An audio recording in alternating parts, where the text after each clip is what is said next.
Good afternoon, everybody. Welcome to Connecticut's Old State House. Happy National Voter Registration Day. I hope you're having a good time here at our registration event.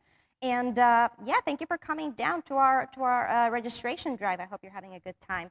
Here at the Connecticut Democracy Center at Connecticut's Old State House, our mission is to inspire people of all ages to engage in civic life and strengthen their communities.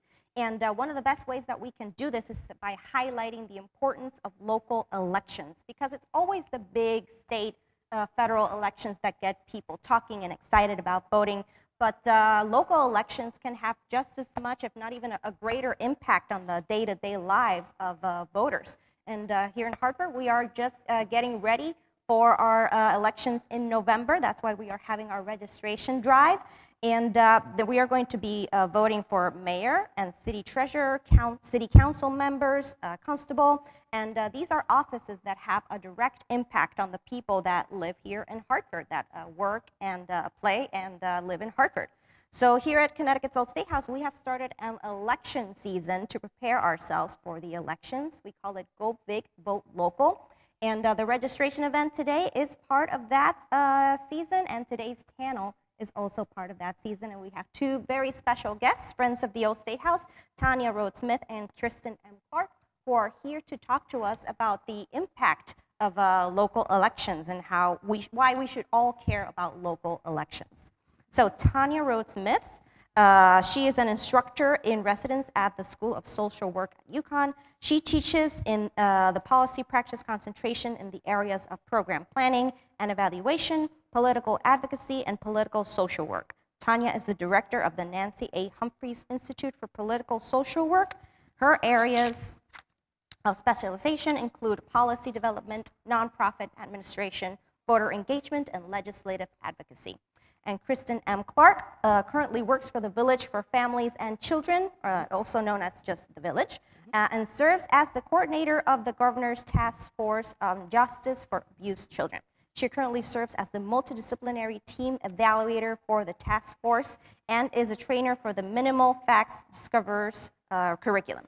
Kristen is also active in the greater Hartford community through her current and past public service activities. She currently serves as a corporator for the Hartford Public Library, is a member of the inaugural Committee Engagement and Advocacy Advisory Committee for the YWCA of Greater Hartford, and is a member of the inaugural Committee Engagement Board for Connecticut's Division of Criminal Justice, and is a civic ambassador with Everyday Democracy. So thank you so much, Tanya and Kristen, for joining us today. Thank you. Thank you for having us. All right, so why don't we begin with our questions? Okay, so why don't we start off with just a general overview of what makes local elections so different from state and federal elections, which are so much more talked about, so much more focused on the media and just normal conversation. Do you want me to start? Okay, I'm happy to do it. Local elections are, when we look at a state like Connecticut, we've got 169 different local elections. And, most people, when they think about voting for the president or Congress, and they don't think about how much impact actual local elections have on their lives. And so, the challenge is really, it's different in every community. So, there isn't as much awareness. Turnout is often the lowest at the local election, which I know we'll talk about. But I think for that reason, it feels different. It doesn't feel like we're all having the same conversations around the state about who are you voting for governor. It is, or for president. We are in our 169 towns.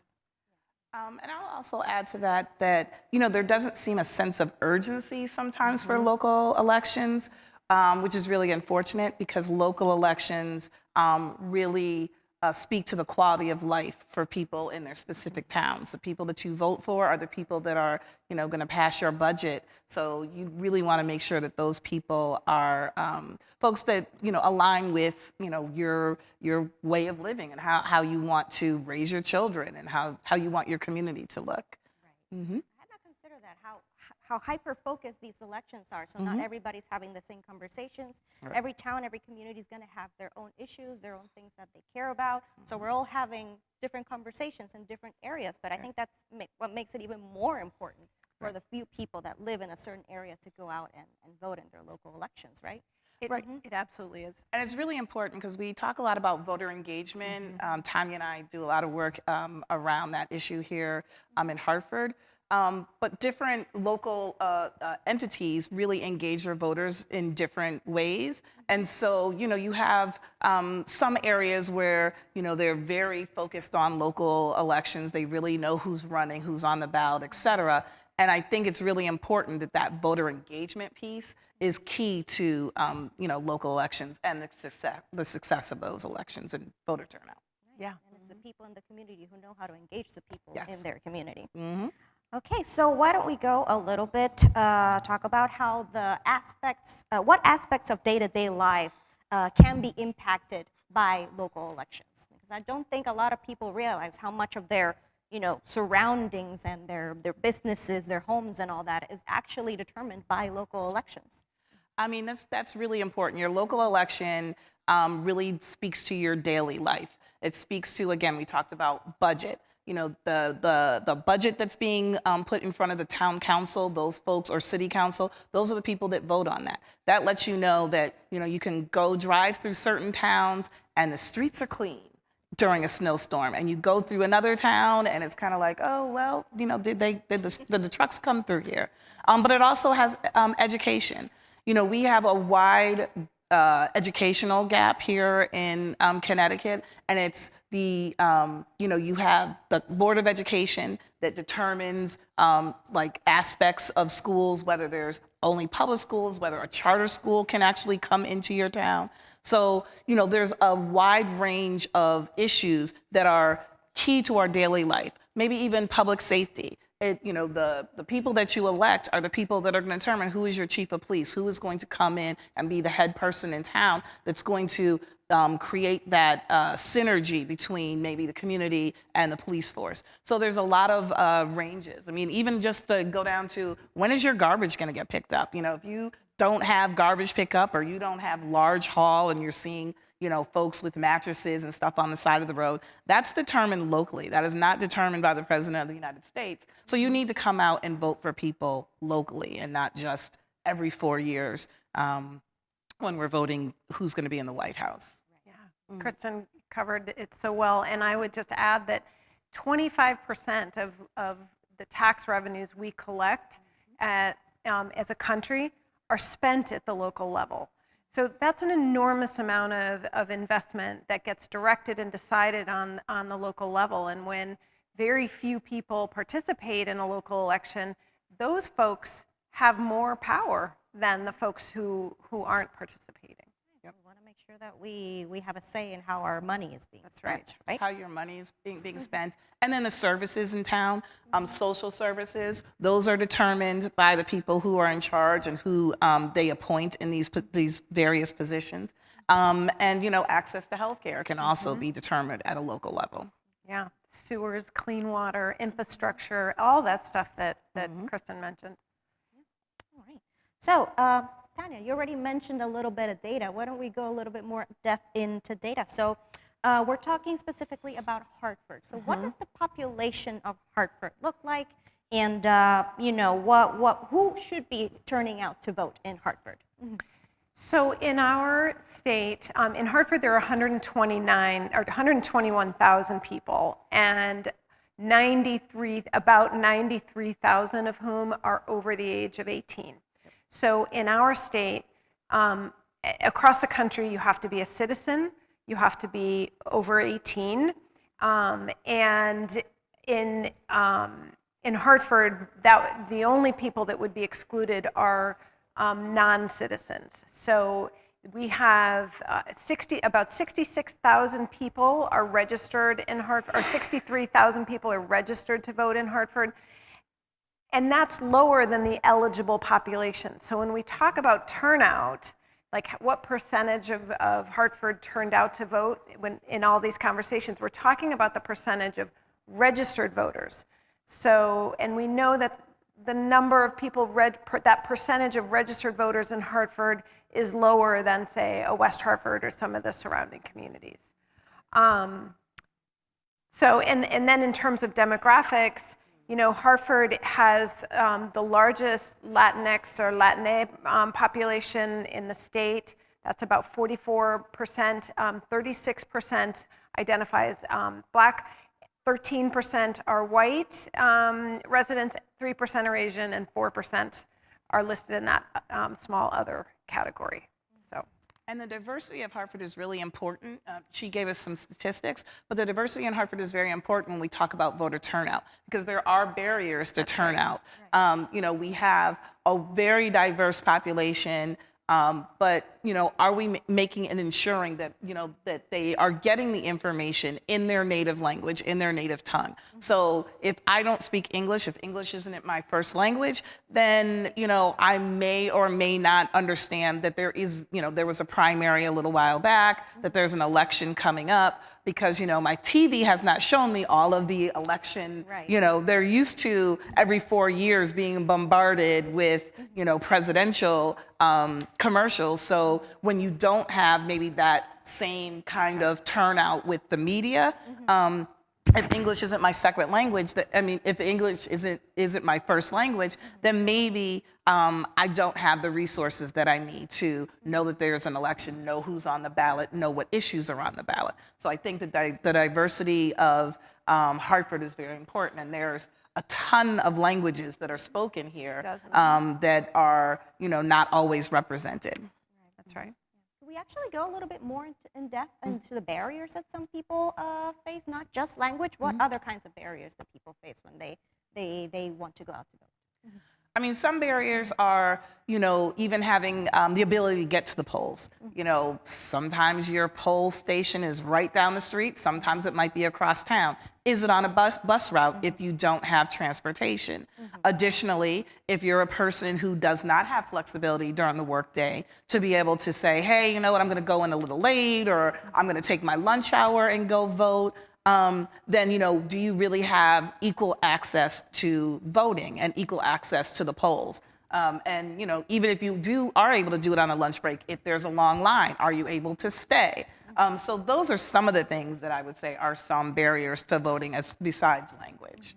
Yeah, and I would add to that you know, what the barriers that Kristen mentioned are structural barriers, right? It's the process of voting is not easy for everyone, and as she said, we're talking about transportation and actually getting to the polls, knowing how to vote, where to vote, when to vote. In a city like Hartford, oftentimes you won't see the same lawn signs even. So there's this lack of information is also a barrier, and all of those barriers, language, information, logistics, when, where, and how, they contribute to this engagement barrier. So the barrier that says, well, my vote doesn't matter. Nothing changes. And that is very significant for a lot of people. You know, at least 40% of people don't vote because of that engagement piece. Because those structural barriers really feed those narratives, which we know are false. Voting matters a lot, and especially on the local level.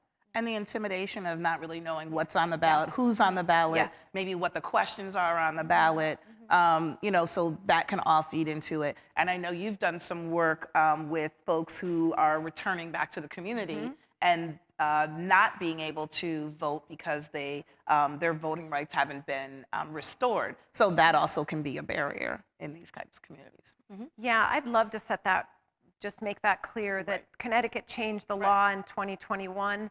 All formerly incarcerated, as soon as incarceration ends, are eligible to vote. Previously, they had to wait until their parole ended.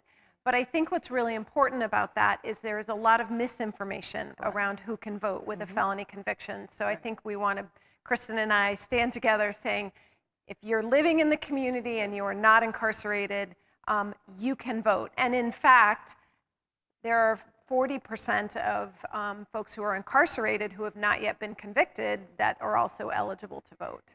So really want to make sure folks are clear on that. Some additional barriers, I would say, might be, specifically for talking about Hartford, is that it's more maybe of a transient community. So I might live here for a little bit, and then I might move over here and live. And, I might have registered to vote when I was 18 because, they were real diligent when I came out of high school. But now that I've, either gone off to college or done something else and come back, maybe I didn't re-register in my current place, or I've moved to another location within the city and haven't quite caught up with making sure that I'm prepared to vote. So that also can be a barrier to vote, and can contribute to low voter turnout based on, the folks who own homes and always know where their polls are, and the folks who are moving. We actually had a gentleman earlier asking if he could register even though they don't have a permanent address in the state. All right, so why don't we talk a little bit about who does turn out to vote in Hartford and who doesn't turn out to vote in Hartford regularly? So it depends on the election. Obviously, we see the highest turnout across the state and across the country in presidential elections. And as a country, just to put it in context, as a country, in 2020, we turned out 67%, which meant that 100 million people did not vote in our country. And that's significant. In 2016, more people did not vote than voted for either candidate. In state elections, the average is about half, and the range is significant between the highest turnout and the lowest turnout. And in local elections, as a state, it's about 1 in 4 voters vote in their local elections.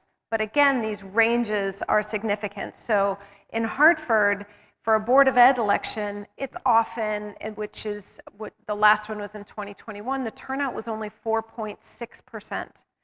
Now, again, a lot of reasons for that. We've touched on many of those barriers, but there's also this lack of awareness of elections happening. And in 2019, the last mayoral election, the turnout was about 18% of registered voters. So these, Hartford ranks among the lowest turnout, and there are some reasons for that. Again, all of the barriers that we talked about, highly mobile population, multiple languages, the barriers of information and getting things out. It also, being a non-voter and having a community of non-voters is very isolating. So campaigns, they reach out to voters. Right. So they send literature and knock on the doors. I mean, that's their job, as they see it, is to get elected. So non-voters don't get any of that information. So again, we really want to shift these conversations, and the more people we turn out, the more we'll start to see it, because it's highly relational. Voting is a very social, relational activity. And I want to piggyback on what you said. So I'm actually here today representing the Hartford Alumnae chapter of Delta Sigma Theta Sorority Incorporated.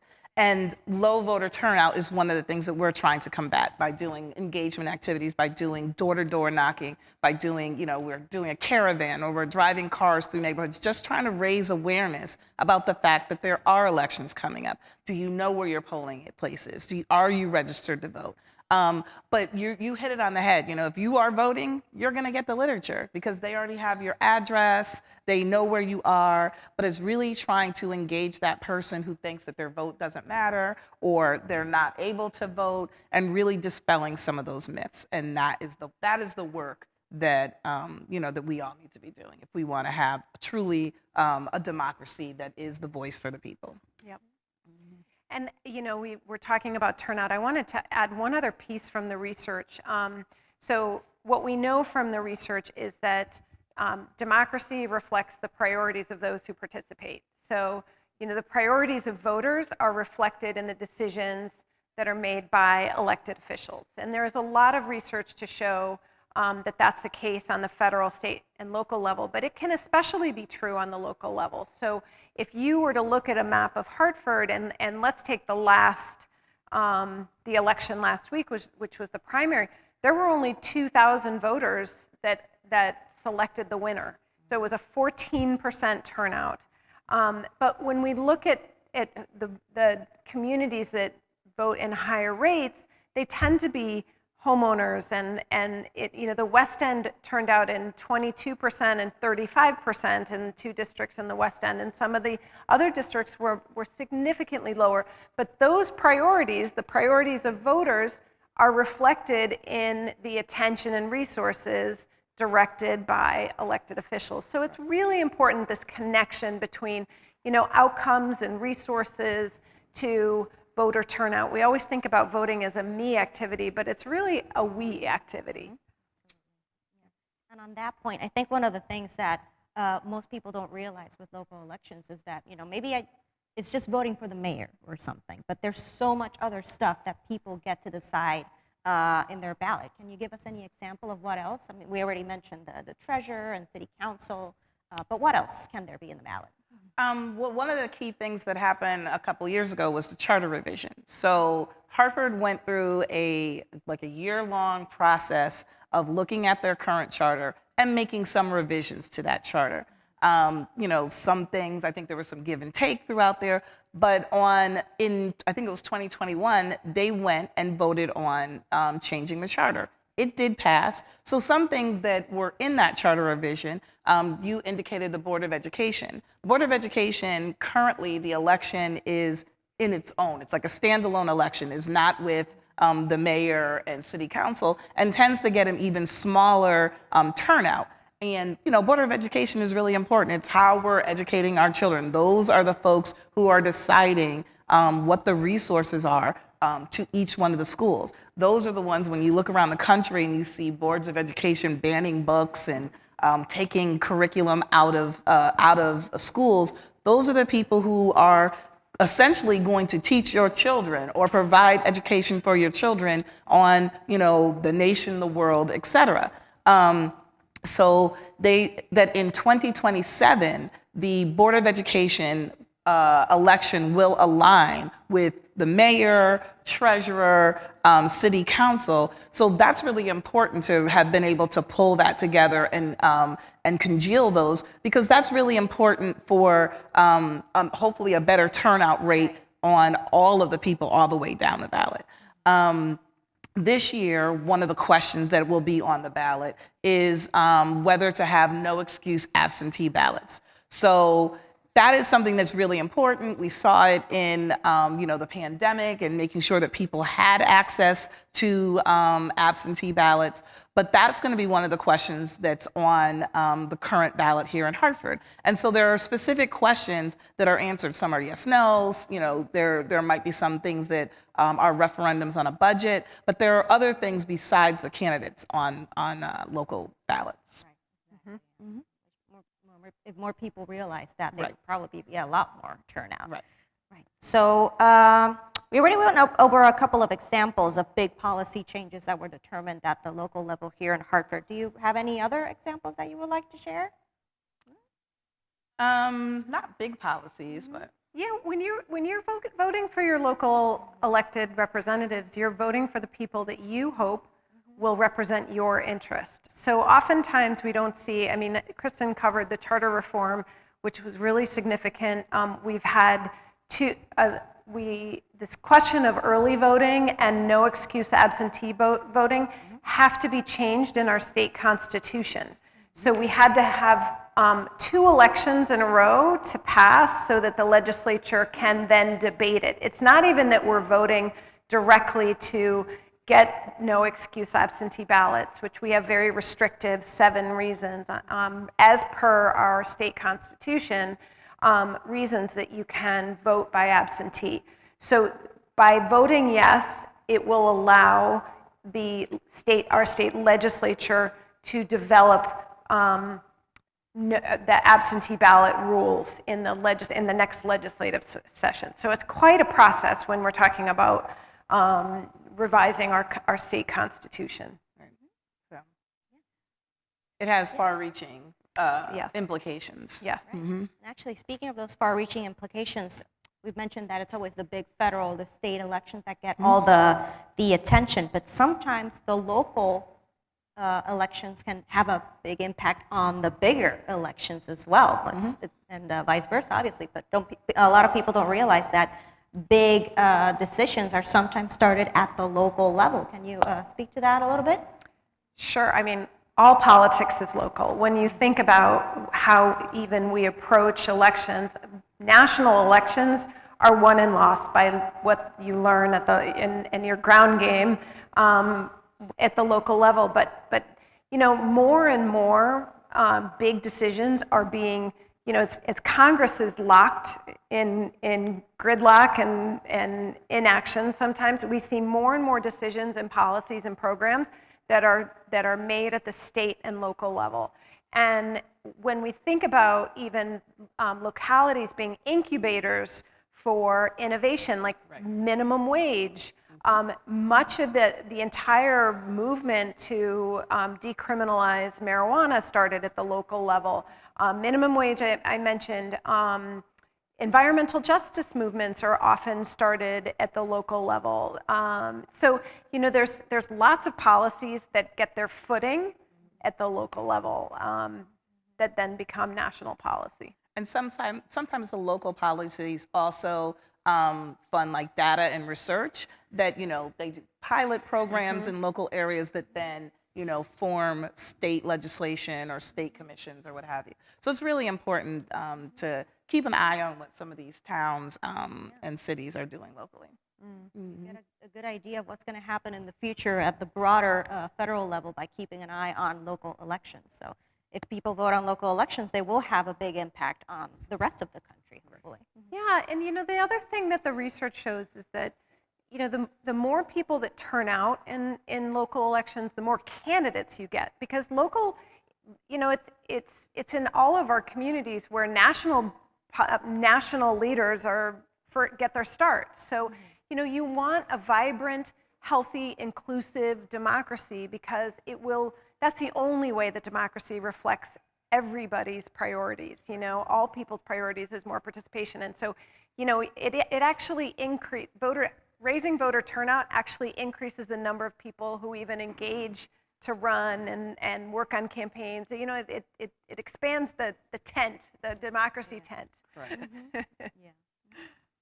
All right, so why don't we go a little bit into what we can do in order to get people to register to vote, to turn out to vote in local elections. So what should we as voters be doing to encourage others to turn out and vote in local elections? I mean, engagement is key. I think that people need trusted messengers. They need people that they know telling them about the importance of voting. I think that, women, we get out there and we have, get souls to the polls. And that's, some of those initiatives of just making sure that we're getting people to the polls. We'll put people in our cars and drive them. We'll, bring our church, we'll bring our coworkers. So I think it's really having one-on-one conversations with people. I know that we've done, some texting campaigns to just really remind people, hey, remember it's time to vote, or hey, I know you're gonna be traveling, make sure have you already done your absentee ballot? I mean, I think those things are important for one-on-one communication. But really making sure that people have the resources and know where to find the resources. If you don't know where your polling place is, it's really important that, either we're creating PSAs, whether they're on the TV, whether they're on radio, whether they're on buses, that are really telling people and giving people the information, because we really want to empower people to be able to exercise their right to vote. And I think that sometimes, just like you said, that the voters get targeted. Non-voters do not get targeted. They're not engaged. And so I think that that's really important, so that we really need to try to engage the person who, may not be part of the process. Mm-hmm. Yep. So well said. And I'm a social worker, and as you said, I'm at the School of Social Work, and Kristen and I are both very active on the Hartford Votes Coalition, the Hartford Votes Coalition, and we really conceive, and as a social worker, we know that these trusted relationships are really important. And also, we work all year long. If all we're doing is engaging people to vote during the context of an election, then people don't they feel, it's not that they feel used, I think it's still really important in a context of election, but imagine if every place and space in Hartford engaged people to vote all year long. The YWCA does that all year long. When people come in, they're asked whether they want to update their voter registration, they're talking about democracy, they're encouraging people to vote. So if we could do that in all of the spaces where we are in Hartford all year long, we could change this culture of voting. And that's what we do on the coalition. And it's more than just registration. It's really education and mobilization, Right. just as she's saying, all year round. You need to educate people on why it's important to vote, why it's in their best interest to make sure that they're voting locally. You need to educate people on, once people are in office, that yes, you as a constituent have the right to go and ask for, your needs to be met, or ask for, some time to really figure out, if that person is representing you well. And you also have to hold elected officials accountable. So we need to educate people about all of those things. And once they see that, yes, I had a conversation with this person and they realized, what, my issue was, and I saw that there was movement in that, then there's, trust in that, I talked to an elected official, they saw the issue was changed, and now maybe they'll take, the next step to be like, okay, well, maybe I will vote. Maybe I can tell other people that, that it's the small things on the local level that really affect your life daily. Kristen and I both wear badges that have a QR code that help people just check their registration. They can request an absentee ballot, and they can get connected to the state's online voter registration. So, just make it. Democracy starts with a conversation, and I think, anybody that is in a position to engage someone else, we all play a role, and there's certainly research around vote tripling where, if I register and engage 3 people to vote, again, as Kristen said, it's getting them to the polls. We can register everybody, but if they don't vote, we haven't. And if they're not informed voters, it's the three stages of that. But these tools can make it easier for all of us, and to really have a ripple effect. Try to make it as easy as possible, because it can be a very intimidating process. And one of the other things that I'll say is I love seeing, when I'm on election day, I love seeing parents bringing their kids into the ballot box or into the area with them and showing them. I mean, I think that it starts, there's an expectation for me that, you go and vote. There's not really like, that's what you do. So I think that even whether we're, working with parents, whether we're working with school systems, that, the more that they do like kind of civic engagement in schools, and they have elections, and, I see my friends saying, we did a ballot and we voted on who was going to be the president of the United States, like really engaging kids, when they're young, should trickle down to them, when they're 18, being like, I've been doing this, all my life in school. This is what we do. And so really just setting the expectation that, you need to vote. It's your right. And it's, the only way we can, move democracy forward. Stuff like school council and kid governor and stuff like that. Exactly. Yeah. Well, and we always assume that people know how to do it, and Right. I think I always say there's no civic shame, because, oftentimes we don't. And just looking up who represents you at the federal, the state, and the local level can make things clearer and make things less intimidating, so that you can start connecting names and positions. And so there's a lot we can do just for basic information that would make people feel more comfortable and more confident going into the polls.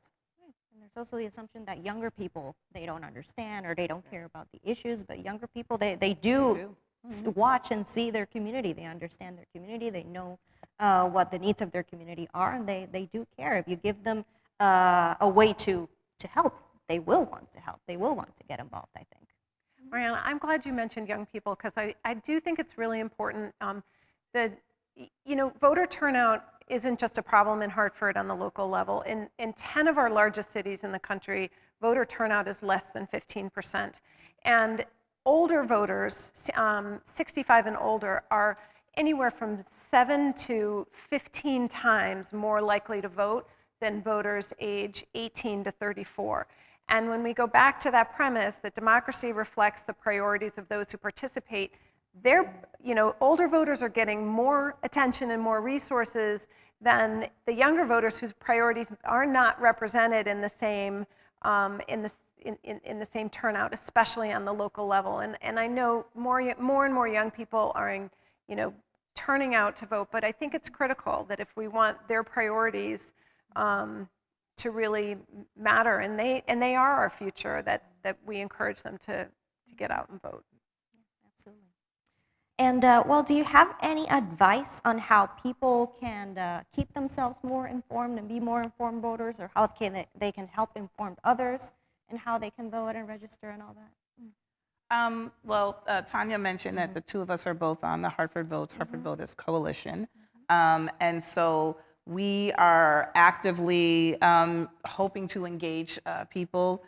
There are community forums where people can go out and learn more about the candidates and have, either one-on-one conversations with candidates, or if it's a town hall, to listen to their issues. So I really encourage people to go and attend those to find out which elected official aligns with your values, because you may see a 15-second, sound bite, but that's them at their best. You want to see them when they have to answer the hard questions, when they're answering the questions that really matter to you.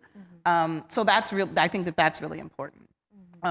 Just like she said, looking up who is currently representing you on the local level, state level, and really engaging those people one-on-one. I say that voter engagement, the more that you connect with people who represent you, the more likely that they are to, listen to your needs, your desires, and you can see if, this person is somebody in 2-4 years that you want to vote for again.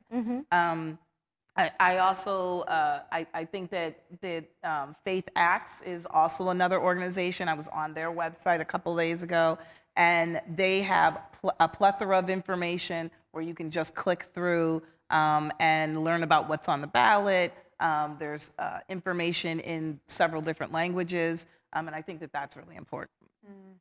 The one thing that's always helpful is the Secretary of State's website. You can find a copy of the ballot 30 days before an election. And I think even just knowing who's on the ballot and seeing the ballot for your district, so everybody can go to the Secretary of State's website 30 days before an election and see the current ballot. You can also go back historically and see the ballots from 4 years ago to know what to anticipate will be on, which races will be on the ballot for this election. So there's a lot of information. I know with our new Secretary of State, they're updating the website more frequently. So I would encourage folks to go there. And also the League of Women Voters, vote411.org can also be a good, and our own hartfordvotes.org, our own website there. Yep. So the Secretary of the State's office website is great. They really have all the information you need, and you can also see past elections, all the results for past elections, or any research you need to do. So definitely, there's a lot of information available online that people can access and have at their fingertips. Finally, what would you say to the statement that local elections can have the biggest impact on voters? How would you respond to a statement like that? I mean, I think, we've discussed it a few times that it really looks at dictates your quality of life. It dictates your housing situation. It can dictate, whether there's trash on the streets or there is not, because they have the infrastructure or the funding or what have you to, clean up the streets based on that's being a priority for them. It can also your education, talked about it, whether it's public schools, they may have to vote on whether a charter school is coming into your area, and if local Board of Education or City Council deem that they don't want a charter school in your area, then they can vote that down. When we talk about public safety, those priorities are really led at the local level. And so, all aspects of your life, your tax rate, that's, determined locally. So, I mean, every aspect, I would say. Yeah, and economic development. Where do you direct the resources in your community? And again, if 1 out of 10 voters is going to the polls and voting, well, they have more power. That 10% can have more power than the other 90% because, just by being a voter. And so I think it's enormously important. We talked about the 25%. I mean, the large sums of money being directed and spent at the local level. So yeah, we really, I think and say often that your local elections often have more of an impact, or at least as much of an impact as who is president of the United States or your work in Congress. And like even your social life. I mean, your local folks are the ones who, figure out what cultural activities are going to happen in your town. Are there going to be things for kids? Are there going to be things for, older people to do? So even if you're like, oh, there's nothing to do in whatever town, that some of that is dictated by your town hall or your city hall with, who they have, running those constituent events or what have you. So it really is, well-rounded all the way from, the stuff that's fun to, again, taxes. But yeah. I love that you brought the fun part so in. I'm all about fun. So. And also the life of your pets. If you have to register your dog or give them a license or something like that. So even the lives of your pets can be affected by local elections. Yes. That's right. Okay. So, Kristen and Tanya, is there anything else that you would like to add before we open the space up for questions from the audience? No, I think we covered a lot of ground. Okay, awesome. Well, thank you so much, Vote Tanya local, and Kristen. that's what we'll say. Yeah. Make sure you vote local. And then after you vote, hold them accountable. Don't just vote and then come back 2 years, 4 years later. Make sure that they know who you are, and make sure that they know your name. My people know my first, last name, and most of them are in my cell phone. So make sure they know who you are. Yeah, and don't forget to text all of your friends, all of your communities. Your power, your community is your power. So, if you can raise the voter turnout in your community, you will have more power to advocate for more resources and more investment. All right, well, thank you so much, Kristen and Tanya. Thank you. So we will open it up for questions now. My colleague Heidi over here has a mic, so if anybody has any questions, please feel free to raise your hand. If you're watching online, feel free to leave your questions in the chat or in the comment section of the video. So, does anybody have any questions?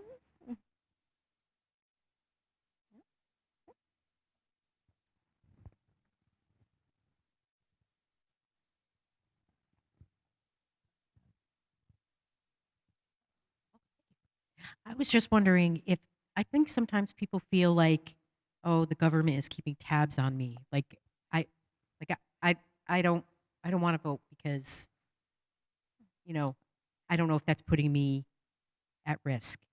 Can you talk about some of the perceptions people might have and what the actuality is, what governments do with voter registrations? Well, your voter registration information is public. So people know whether you're registered or whether you're not registered. So, I think young people don't always realize that. I often will tell a group of young people, well, it's just like your social media page. An employer can look up and see, are you engaged in your community? What kind of relationship do you have with your local and state and federal community, in elections? So I think from a data perspective, it's far less than, nobody can tell who you vote for. That is, obviously confidential. But I think that, in this day and age, your voter registration file is not unlike everything else that we have. So I don't think it puts you at risk. There's no information that's shared other than things you can already find online.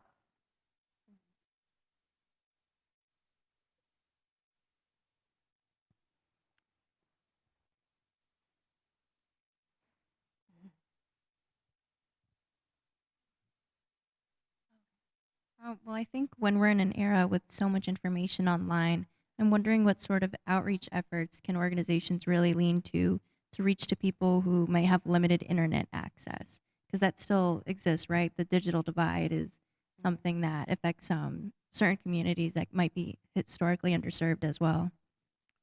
That's a really good question. And some of the things that we are trying to do is partnering with other, and when I say we, the Hartford Alumni chapter of Delta Sigma Theta, Sorority Incorporated, we're partnering with other civic community organizations to kind of do some more grassroots efforts. You really do have to go door to door.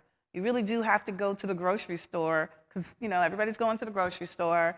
In the last election, we were doing a lot of things in beauty salons and barber shops because, again, that's where some people are spending their Saturday afternoons. That's a trusted messenger place. So you really have to get to where the people are.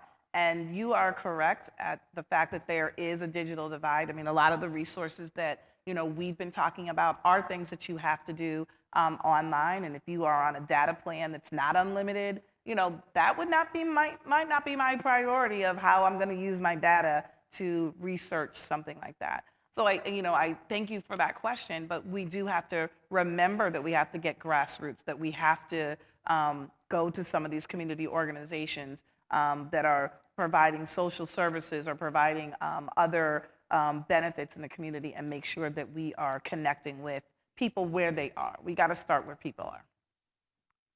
Yeah, and I would add one more thing about the digital divide. I do find that more people have cell phones, and we are doing some more capacity building. Technology, while we still need to do all the things that Kristen mentioned in terms of outreach and making sure that we get folks registered, there are some things that technology makes easier. So this QR code that we use, which uses the TurboVote, it's a nonpartisan national TurboVote is a nonpartisan national organization that will send a text message to folks 30 days before an election, the day before an election, with their registration address and a link to get help voting if they want it. So while those divides exist, it also can be a way to build capacity, especially in communities that have been historically where turnout has been low. Any other questions? Okay, I don't see any questions online either. All right, well then, Tanya, Kristen, thank you so much for coming down. I really appreciate all your time and all your expertise on all things local elections, and thank you everybody for coming down, and everybody watching online, thank you for joining us. So yeah, thank you for coming to the Old State House for Voter Registration Day. The events keep happening today. We will have another concert starting soon, and at 3 p.m. we will have a ballot break where we will go over everything that will be on the ballot in November. And we'll take a look at a ballot. We'll take a look at how you can get more information if you need it in order to get to your polling station on Election Day. So yeah, thank you so much for joining us, and I hope you have a wonderful rest of your day.